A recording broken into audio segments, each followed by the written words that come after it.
रात का समय था। गांव के बाहर एक पुरानी हवेली खंडहर बन चुकी थी।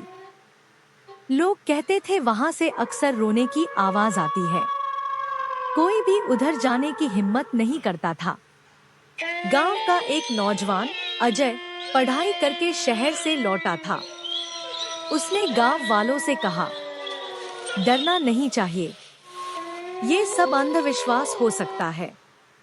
पर तभी मंदिर के पुजारी जी बोले, बेटा, हवेली में कुछ तो है, पर याद रखना, भक्ति और नामस्मरण से कोई भी बुरी शक्ति हानि नहीं पहुंचा सकती।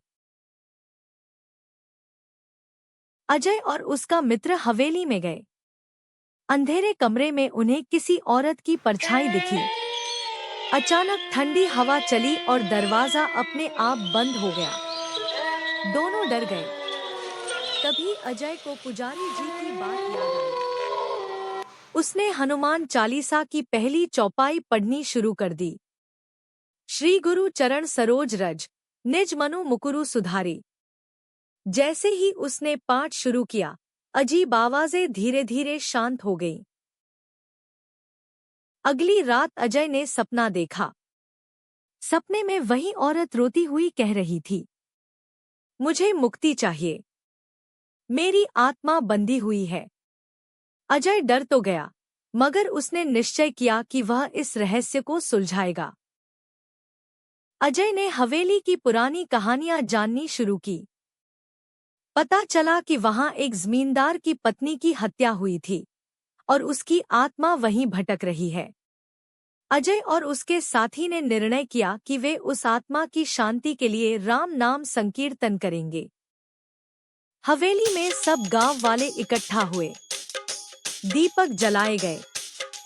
सबने मिलकर रामधुन गाई, राम, सिया राम, जय जय राम। वातावरण बदल गया। डर का साया धीरे धीरे मिटने लगा। भजन और रामधुन के बीच अचानक हवेली के बीच में धुएं का एक गोला उठा। वही औरत की आत्मा सामने आई। चेहरा उदास था। उसने कहा, मेरे पाप और अन्याय के कारण मैं बंधी रही, पर आज तुम्हारी भक्ति ने मुझे मुक्ति दी है। धीरे धीरे उसकी परछाई आकाश की ओर उठ गई और दीपक की लौ एकदम तेज चमकने लगी। गांव वाले भावुक हो गए। सबने महसूस किया कि भक्ति और भगवान के नाम से कोई भी अंधकार मिटाया जा सकता है। अजय ने कहा, भूत प्रेत नहीं डराते, डर हमारे मन में है, और भक्ति का प्रकाश उस डर को मिटा देता है। उस दिन के बाद से हवेली शांत हो गई। गांव के लोग वहां पूजा करने लगे।